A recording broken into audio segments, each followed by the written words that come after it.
नमस्कार विद्यार्थी मित्रांनो, इयत्ता 7वीच्या सर्व विद्यार्थी मित्रांचं आपल्या युट्यूब चॅनलवर सहर्ष स्वागत आहे। मुलांनो, आपणास या ठिकाणी विभाग दुसरा, गणितामधला विभाग दुसऱ्यामधलं पहिलं प्रकरण म्हणजे समप्रमाण आणि व्यस्त प्रमाण म्हणजेच एकूण हे नवं प्रकरण आहे। हे नवं प्रकरण आपणास या व्हिडिओमध्ये सुरुवात करायचं आहे। या प्रकरणातील सराव संच 37 मध्ये एकूण 5 प्रश्न दिले आहेत। या 5 प्रश्नांपैकी आपल्याला या व्हिडिओमध्ये प्रश्न पहिला, दुसरा व तिसरा असे एकूण 3 प्रश्नांचा अभ्यास करायचा आहे व या 3 प्रश्नांच्या द्वारे समप्रमाण म्हणजे काय याचा पूर्ण आपल्याला परिपूर्णपणे अभ्यास करायचा बेटा। तर हे समप्रमाणाचे उदाहरण पूर्ण शिकण्याच्या अगोदर तुम्हाला सर्व विद्यार्थी मित्रांनो विनंती आहे की आपण जर या चॅनलवर नवीन असाल तर सर्वांनी आपल्या एस कदम सर या युट्यूब चॅनलला सबस्क्राइब करावा। सबस्क्राइब करून त्याच्या बाजूचं बेलचं बटन क्लिक करावं, जेणेकरून मी पाठवलेल्या प्रत्येक व्हिडिओची नोटिफिकेशन तुम्हाला सर्वात अगोदर पोहोचेल व आपण गणित या विषयाचा चांगल्या प्रकारे अभ्यास करू शकाल बेटा। इयत्ता 5वी स्कॉलरशिप गणित ते इयत्ता 10वी गणित पर्यंतचा प्रत्येक सराव संच व प्रत्येक सराव संचामधील प्रत्येक गणित आपल्या चॅनलवर आपल्या प्लेलिस्ट मध्ये उपलब्ध आहे। म्हणून आपण आताच या चॅनलला सबस्क्राइब करून आपल्याला कोणत्याही गणिताची समस्या आपण सोडून घेऊ शकता बेटा। तसेच मुलांनो, आपल्याला प्रकरण 8 पर्यंतच्या सर्व प्रकरणांची प्लेलिस्ट बघायची असेल तर त्या प्लेलिस्टची लिंक, प्रत्येक प्रकरणाच्या प्लेलिस्टची लिंक तुमच्या खाली हा जो व्हिडिओ आपण बघत आहात या व्हिडिओच्या खाली डिस्क्रिप्शन असते। डिस्क्रिप्शन म्हणजे या व्हिडिओच्या बाजूला एक असं त्रिकोण असते बेटा, या त्रिकोणावर क्लिक करायचं असते। क्लिक केले खाली डिस्क्रिप्शन ओपन होते। मग डिस्क्रिप्शन मध्ये आपल्याला प्रत्येक प्रकरणाची लिंक निळ्या रंगामध्ये दिसेल। आपल्याला ज्या प्रकरणाचे जे सराव संच बघायचे आहेत ते आपण त्या लिंकवर क्लिक करून बघू शकता बेटा। तर मुलांनो, आता या ठिकाणी आपल्याला हे सराव संच 37 मधला प्रश्न पहिला बघायचा आहे। काय सांगितले त्यामध्ये 7 किलोग्राम कांदे 140 रुपयांना तर 12 किलोग्राम कांदे किती रुपयांना मिळतील। समप्रमाणाचं उदाहरण आहे बेटा हे। समप्रमाण म्हणजे काय, एक बाब वाढली तर दुसरी बाब सुद्धा वाढणार। आपणा सर्वांना कळते, आपण व्यवहार करत असतो, भाजीपाला घेत असतो, कांदे घेत असतो, बटाटे घेत असतो, आलू घेत असतो, काही घेत असतो। मग 7 किलोग्राम कांदे 140 रुपयांना सांगितले। 7 किलोग्राम 140 ला म्हणजेच हे 7 किलोग्रामची किंमत 140 आहे, तर 12 किलोग्राम कांदे घेतले म्हणजे जास्त कांदे घेतले तर किंमत कशी द्यावी लागेल, त्याच प्रमाणामध्ये जास्त द्यावी लागेल बेटा। म्हणजे हे प्रमाण कसं आहे, समप्रमाण म्हणजेच या कांद्यांचं वजन वाढलं, वजन वाढलं की कांद्यांची किंमत सुद्धा कशी होणार, वाढत जाणार। अशा प्रकारच्या उदाहरणाला म्हणायचं समप्रमाण। आणि कांद्यांचं वजन कमी केलं, समजा 1 किलोग्रामच कांदा घेतला तर त्याला पैसे कमी द्यावे लागतील, अर्धा किलो घेतलं तर अजून कमी द्यावे लागतील, 2 किलो घेतलं थोडे जास्त द्यावे लागतील, 5 किलो घेतलं तर जास्त द्यावे लागतील, आणि 10 किलो घेतलं तर अजून जास्त, 50 किलो घेतलं तर अजून जास्त। म्हणजेच कांद्यांचं वजन आणि कांद्यांची किंमत हे कसे वाढत आहेत, समप्रमाणामध्ये वाढत आहेत। अशा प्रकारच्या उदाहरणांना म्हणायचं समप्रमाणाचे उदाहरण। मग हे बघितल्याबरोबर आपल्याला कळायला पाहिजे की हे समप्रमाण आहे का व्यस्त प्रमाण आहे। व्यस्त प्रमाण जेव्हा आपण शिकू बेटा तेव्हा व्यस्त प्रमाणाचा परिपूर्णपणे तुम्हाला माहिती देण्याचा प्रयत्न करेल, पण समप्रमाण अगोदर समजून घ्या। एक बाब वाढली की दुसरी बाब सुद्धा जेव्हा वाढते, त्या बाबीशी संबंधित बाब सुद्धा वाढते, तेव्हा अशा प्रकारच्या उदाहरणांना समप्रमाण असं म्हणतात। या ठिकाणी कांद्यांचं वजन वाढलं म्हणजेच कांद्यांची किंमत सुद्धा वाढत जाते बेटा। इथं लिहा एका ओळीमध्ये, येथे कांद्याचे वजन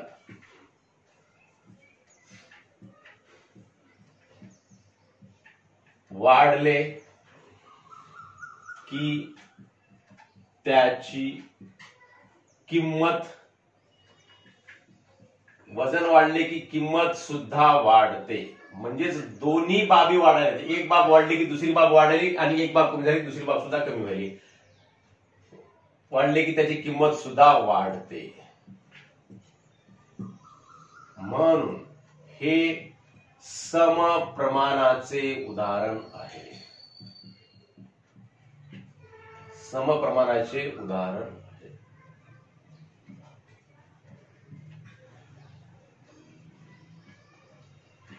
मग समप्रमाणाचं जेव्हा उदाहरण असते बेटा तेव्हा मग कसं करायचं, या ठिकाणी 7 किलोग्राम कांदे 140 रुपयांना यांना गुणोत्तराच्या रूपामध्ये मांडून घ्यायचं। कसं मांडायचं बेटा, गुणोत्तराच्या रूपामध्ये। मग याला कसं लिहू शकतो आपण, म्हणून 7 किलोग्राम कांदे 140 रुपयाला अशा प्रकारे आपण गुणोत्तराच्या रूपामध्ये लिहू शकतो। 7 किलोग्राम कांदे 140 रुपयांना तर 12 किलोग्राम कांदे, मग 12 किलोग्राम इकडे लिहिलं म्हणजेच खाली किलोग्राम लिहायचं, वर रक्कम लिहायची, आणि ही रक्कम आपण इथं सांगितलेले नाही, म्हणजेच आपण काय समजूयात, यक्स समजूयात. इथं लिहा वाटल्यास समजा 12 किलोग्राम कांद्याची खरेदी किंमत, समजा 12 किलोग्राम कांदे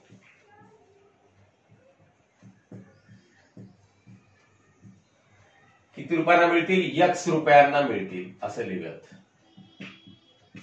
यक्स रुपयांना मिळतील. आणि मग हे लिहून खाली 140/x बरोबर आहे 140/7 बरोबर आहे x/12 बेटा, सॉरी. मग 140/7 म्हणजे 7 किलोग्राम कांद्यांची किंमत 140 रुपये आहे, तर 12 किलोग्राम कांद्यांची किंमत आपण यक्स गृहीत धरली. म्हणजेच हे काय आहे, समप्रमाण. हे जसं कांद्यांचं वजन वाढत जाणार तसंच कांद्यांची किंमत सुद्धा वाढत जाणार आहे, म्हणजे समप्रमाणामध्ये आहे. म्हणून या ठिकाणी बरोबरीचे चिन्ह लिहिलेले आहे बेटा. हे लक्षामध्ये ठेवा. अशा प्रकारचं त्रैराशिक मांडायचं असते. त्रैराशिक म्हणजे 3 बाबी माहित आहेत, 4थी बाब काढायची आहे. मग अशा वेळेस काय करायचं असते मुलांनो, तिरकस गुणाकार करायचा असते. म्हणजेच कोणाकोणाचा गुणाकार, 140चा आणि 12चा गुणाकार करायचा, बरोबर चिन्ह द्यायचं, आणि x आणि 7चा गुणाकार करायचा बेटा. याला म्हणतात तिरकस गुणाकार. मग 140 गुणिले 12 केलं तर किती होते, 12 शून्य शून्य होतात. आणि 12 1 12 12 24 12 36 12 चौक 48 ला 8 हातचे आले 4, 12 1 12 12 4 16, 1680. आता गुणाकाराचा 7 परत इकडे भागाकारामध्ये आणा, म्हणजे किंमत काढता येते. किंवा मग 140 असंच लिहिता येते, आणि ह्या भागाकारामधला 12 जो आहे तो सरळ आपल्याला इकडे आणता येतो. परंतु तुम्हाला कळावं इथं तिरकस गुणाकार होते हे कळावं म्हणून या ठिकाणी या पायरीला मी असं केलं आहे. पुढच्या उदाहरणामध्ये आपण हे जे जसे पहिल्या या ठिकाणी गुणोत्तर सांगितलेलं आहे हे गुणोत्तर तसंच ठेवायचं, आणि ह्या 12ला इकडे भागाकारामधल्या 12ला इकडे गुणाकारामध्ये आणायचं बेटा. असं सुद्धा आपण करू शकतो. बरोबर आहे यक्स. मग ह्या 1680 ला 7 न भागूयात. 7 1 7 7 दोन्ही 14.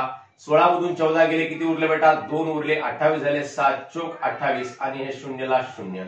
मग म्हणून यक्स बरोबर किती आलं, मग आता 240 आलेला आहे मुलांनो, 240. म्हणजेच 12 किलोग्राम कांदे किती रुपयांना मिळतील, मग 240 रुपयांना मिळतील. म्हणून 12 किलोग्राम कांदे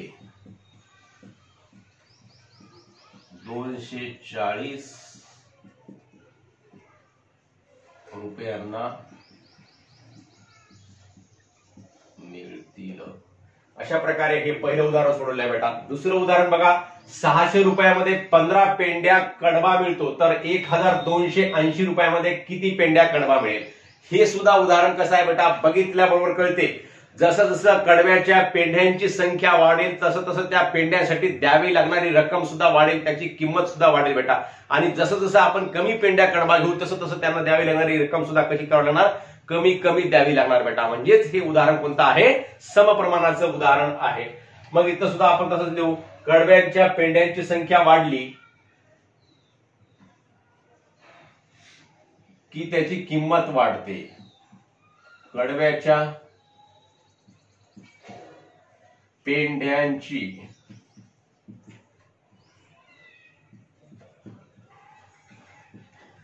संख्या वाढली की त्याची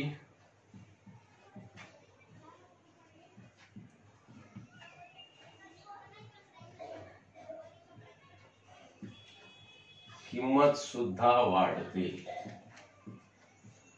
किंमत सुद्धा वाढते. मग आता याला काय म्हणायचं, हे म्हणून काय आहे, हे समप्रमाणाचं उदाहरण आहे. म्हणून हे समप्रमाणाचे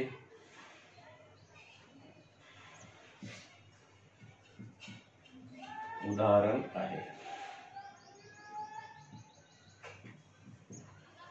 आता 15 पेंड्या कडबा मिळतो म्हणून सांगितलं 600 रुपयामध्ये. मग 1280 रुपयामध्ये किती पेंड्या कडबा मिळेल, किती पेंड्या कडबा मिळेल हा जो प्रश्न विचारला आहे, किती बदल किती गृहीत धरायचं, यक्स गृहीत धरायचं. समजा 1280 रुपयामध्ये किती पेंड्या कडबा मिळेल, यक्स पेंड्या कडबा मिळेल.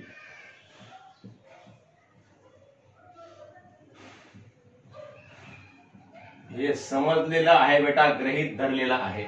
मग 600 रुपयाला 15 पेंड्या, एक तर रुपये खाली लिहायचे आणि पेंड्या वर लिहायच्या, किंवा रुपये वर लिहायचे पेंड्या खाली लिहायच्या. कसंही लिहिलं तरी आपलं उत्तर तेच येणार बेटा, परंतु ते प्रमाण दोघांचं सारखं पाहिजे. जसं इथं 140 रुपये लिहिले आणि इथं 7 किलोग्राम कांदे लिहिले, तसंच इथं रुपये लिहिले वर आणि खाली सुद्धा किलोग्राम कांदे लिहिले. इकडं खाली कांद्याचं वजन खाली घेऊन इकडे कांद्याचं वजन वर घेतलं तर आपलं जमणार नाही बेटा. म्हणजे वरच्या बाजूला जर रक्कम घेतली तर वरच्याच बाजूला रक्कम घ्यायची आणि खालच्या बाजूला रक्कम घेतली तर खालच्याच बाजूला रक्कम घ्यायची. कोणत्याही ठिकाणी आपण घेऊ शकता, परंतु हे प्रमाण सारखं पाहिजे. खाली घेतलं तर खालीच घ्या, वर घेतलं तर वरच घ्या. आता इथं काय सांगितलं, 600 रुपयामध्ये 15 पेंड्या. मग इथं 600 रुपये लिहूयात आपण खाली वाटल्यास आणि 15 पेंड्यावर लिहूयात वर. 600 रुपयाला 15 पेंड्या काढवा तर 1280 रुपयांना किती पेंड्या काढवा, एक्स पेंड्या काढवा. अशा प्रकारे लिहायचं. इथं 600 वर 15 आणि इकडे 1280 खाली एक्स असं लिहायचं नाही मुलांनो. सरळ सरळ या ठिकाणी रक्कम खाली लिहिली आपण छेदाच्या ठिकाणी आणि अंशाच्या ठिकाणी काय लिहिलं बेटा, त्यांच्या पेंड्यांची संख्या लिहिलेली आहे. मग परत काय होतं या ठिकाणी, आता एक्सचा आणि 1280चा भागाकार आहे. मग भागाकारामधलं 1280 बरोबरी चिन्हाच्या अलीकडे आल्यानंतर काय होते बेटा, याचं गुणाकार होते, लक्षामध्ये घ्या. मग यालाच आपल्याला असं लिहिता येते, म्हणून 15/600 गुणिले 1280 बरोबर एक्स. एक्स ची किंमत काढायची आहे. 1280 भागाकाराचं इकडं गुणाकारामध्ये गेलं म्हणजे एक्स ची किंमत आपणास आपोआप प्राप्त होते. मग इथला 00 कटतो. मग आता ह्या संख्येला, या 60 ला आणि 128 ला, या दोन्ही संख्येला कोणत्या संख्येने भाग जातो ते बघायचं बेटा. तर 4 या संख्येने भाग जातो, 4 न भागूयात. 4 1 4, 2 उरले 20 झाले, 4 25. इथं सुद्धा 4 न भाग जातो. 4 दोन्ही 8, 4 त्रिक 12 आणि 4 दोन्ही 8 बेटा. मग इथं 15 1 15 आणि वर सुद्धा 15 आहे. 15 1 15 हे कटले, म्हणून 32 बरोबर आहे एक्स. म्हणजेच एक्स बरोबर आहे 32. म्हणजेच 32 1 32 1 आणि 32/1 म्हणजेच 32 होते बाळांनो. मग एक्स बरोबर किती आलं, या ठिकाणी 32 आलेला आहे. म्हणजेच एक्स काय होतं, एक्स पेंड्या कडवा मिळेल. म्हणून 1280 रुपयामध्ये किती पेंड्या कडवा मिळेल बेटा, 32 पेंड्या कडवा मिळेल. म्हणून 1280 रुपये मध्ये 32 पेंड्या कडबा मिळेल. तर अशा प्रकारे हे प्रश्न पहिला आणि दुसरा या ठिकाणी सोडवलाय बेटा. लगेच आपण प्रश्न तिसरा सोडवूयात.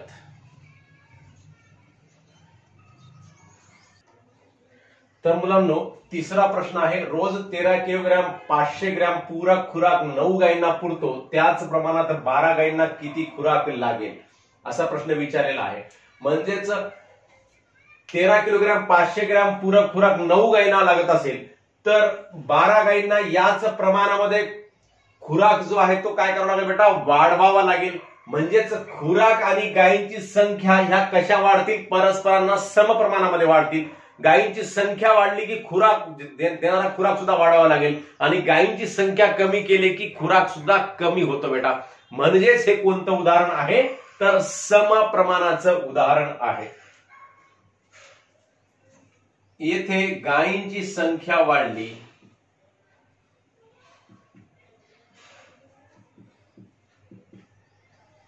गायींची संख्या वाढली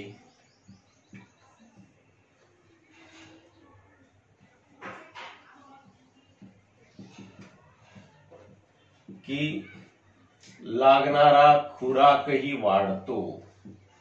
म्हणजे एक बाब वाढली की दुसरी बाब जर आपोआप वाढत असेल तर अशा प्रकारच्या उदाहरणांना समप्रमाण म्हणतात बेटा. हे पक्क लक्षामध्ये ठेवा. याच्या आधारेच आपल्याला उदाहरण सोडवायचं असते. समप्रमाण असलं म्हणजे याचं काय असते, गुणोत्तर स्थिर असते, हे लक्षामध्ये ठेवायचं. आणि व्यस्त प्रमाणाचं कसं असते, व्यस्त प्रमाणामध्ये त्यांचा गुणाकार स्थिर असतो, हे लक्षामध्ये ठेवायचं बेटा दिलेल्या बाबींचा. आणि या ठिकाणी गुणोत्तर स्थिर असते, गुणोत्तर स्थिर असते म्हणजे अंश आणि छेदामध्ये त्याला मांडायचं या दोन बाबींना, आणि लगेच या विचारलेल्या दोन बाबींना सुद्धा अंश आणि छेदामध्ये मांडायचं. याला म्हणतात गुणोत्तर. आणि गुणाकार म्हणजे दिलेल्या दोन बाबींचा गुणाकार स्थिर असतो, असं आपल्याला व्यस्त प्रमाणामध्ये शिकायचं आहे. येथे गायींची संख्या वाढली की लागणारा खुराक वाढतो.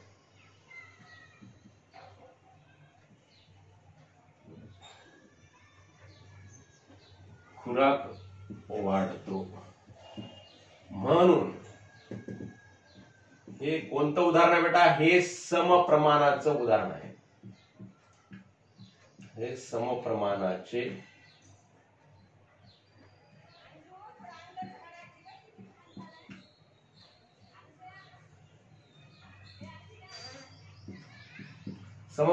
उदाहरण आहे.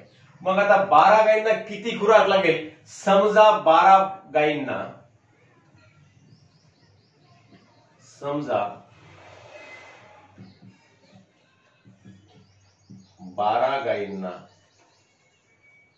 'X' किलोग्रॅम खुराक लागेल. X किलोग्रॅम खुराक. आता बघा बेटा, काय सांगितलं उदाहरणामध्ये माहिती? 13 किलोग्रॅम 500 ग्रॅम पूरक खुराक किती गायींना लागतो? 9 गायींना लागतो. मग आपण याला गुणोत्तराच्या रूपामध्ये मांडून घ्यायचं. 9 गायींना किती खुराक लागतो? 13 किलोग्रॅम 500 ग्रॅम म्हणजेच 13,500 ग्रॅम. आपण याला असं ग्रॅम मध्ये लिहू शकतो बेटा. 1 किलोग्रॅम म्हणजेच 1000 ग्रॅम होतो. म्हणजेच 13 किलोग्रॅम म्हणजेच 13,000 ग्रॅम आणि वरचा 500 ग्रॅम म्हणजेच 13,500 ग्रॅम असं आपण याला लिहू शकतो बेटा. बरोबर आहे. मग 12 गायींना, आता गायींची संख्या खाली आहे, इकडे सुद्धा गायींची संख्या कुठे लिहायची बाळांनो? खालीच लिहायची. आणि वर काय लिहायचं? किलोग्रॅम किती सांगितलं आपल्याला? X आपण गृहीत धरलेला आहे. मग आता X ची किंमत काढण्यासाठी या भागाकारामधलं जे 12 आहे, छेदामधलं जे 12 आहे ते काय होईल? बरोबरी चिन्हाच्या अलीकडे आल्यानंतर काय होते? भागाकाराचं गुणाकार होते. आपणास माहित आहे बरोबरी चिन्हाच्या अलीकड पलीकड संख्यांची देवाणघेवाण आदान प्रदान होत असताना अधिकचं वजा होते, वजाचं अधिक होते, गुणाकाराचा भागाकार होतो आणि भागाकाराचा गुणाकार होतो बेटा. इथं भागाकार आहे तर भागाकाराचं काय होईल? गुणाकार होईल. म्हणून 13,500 छेद 9 गुणिले 12 होते बेटा. बरोबर आहे. X असं आपण लिहू शकतो. मग या 9ला आणि 12ला 3 न भाग देतो आपण. भाग देऊयात. 3 त्रिक 9 आणि 3 चोक 12. मग या 3 न या वरच्या संख्येला आपण भागायचं बेटा. 3 एक 3, 3 चोक 12. 13 मधून 12 गेले, 1 उरले, 15 झाले. मग 3 5 15. मग पुढच्या 2 शून्यला 2 शून्य जशाला तसा भाग जातो. मग 4,500 गुणिले 4 असं आपण X ची किंमत काढू शकतो. बरोबर आहे. 4,500 गुणिले 4. मग 4 शून्य किती होतं बेटा? 4 शून्य 0. मग परत 4 शून्य 0. 4 पंचे 20 ला 0 हातचे आले 2. 4 चोक 16 आणि 2 किती? 18,000. मग X बरोबर 18,000 आलेला आहे बेटा. म्हणजेच 18,000 ग्रॅम आहे बेटा. हे 18,000 ग्रॅम आहे तर 18,000 किलोग्रॅम लिहून टाकशाल. इथे एकक महत्वपूर्ण आहे बेटा. एकक आपल्याला बरोबर काढणं आवश्यक असते. इथं आपण X किलोग्रॅम लिहिलं पण X ग्रॅम लिहूयात वाटल्यास, कारण आपण इथं ग्रॅम मध्ये लिहिलेलं आहे 13,500. हे ग्रॅम मध्ये लिहिलेलं आहे म्हणून इथं सुद्धा आपण ग्रॅम मध्ये लिहूयात. म्हणजेच X बरोबर किती आलं? 18,000 ग्रॅम आलं.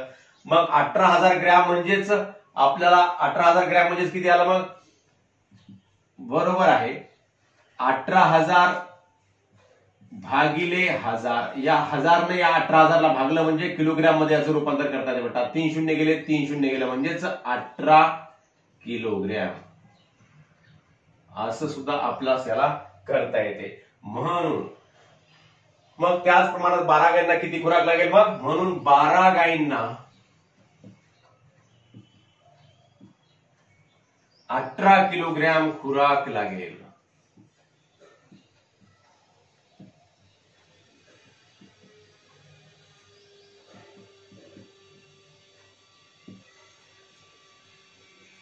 आपण हे उत्तर ग्रॅम मध्ये सुद्धा लिहू शकतो बेटा, परंतु ग्रॅम पेक्षा किलोग्रॅम मध्ये लिहिल्यानंतर थोडंसं व्यवस्थित वाटते आणि ते स्टँडर्ड प्रमाण आहे लिहिण्याचं किलोग्रॅम. मग इथं 13 किलोग्रॅम 500 ग्रॅम इथं 13,500 घेतलं होतं. मग याला आपण 13.5 सुद्धा घेऊ शकतो बेटा. 13.5 घेतलं तर आपलं उत्तर 18 येते. अशा प्रकारे सोडू शकतो आणि 13,500 घेऊन सुद्धा सोडू शकतो. कोणत्याही प्रकारे सोडवलं तरी इथे बरोबर आपण इथं जर ग्रॅम घेतला असतो तर हे ग्रॅम मध्ये येईल आणि इथं किलोग्रॅम घेतलं तर किलोग्रॅम मध्ये येईल आणि उत्तर मग ग्रॅम मध्ये जर याल तर आपल्याला किलोग्रॅम मध्ये करून घेता आलं पाहिजे आणि करून घेता येते निश्चितपणे. या एकूण ग्रॅमला काय करायचं? 1000 ला भागायचं, किलोग्रॅम मध्ये येते. अशा प्रकारे आपण हे तिसरं उदाहरण सोडवले आहे. तर मुलांनो, या सराव संच 37 मधले प्रश्न पहिला, दुसरा व तिसरा आपण या व्हिडिओमध्ये सोडवलेला आहे. आपणा सर्वांना हा व्हिडिओ समजला असल्यास नक्की आपल्या मित्रांना शेअर करा व व्हिडिओवर लाईक व कमेंट सुद्धा अवश्य करा बेटा. तर पुन्हा भेटूयात या सराव संचातील पुढचे 2 उदाहरणं घेऊन. धन्यवाद.